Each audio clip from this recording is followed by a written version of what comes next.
Les précisions avec notre correspondante Christina Luzzi.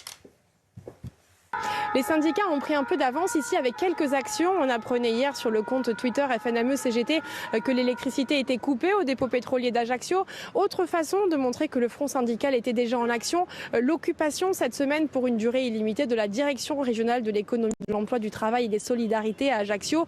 Une direction qui dépend du ministère du Travail au moment même où le projet de réforme des retraites faisait son entrée au Sénat. Puis pour donner un nouvel élan à la mobilisation, ces acteurs mettent aussi en avant des revendications locales comme la revalorisation de l'indemnité de transport régional Corse ou de la prime d'insularité visant à compenser des prix à la consommation plus élevés que sur le continent.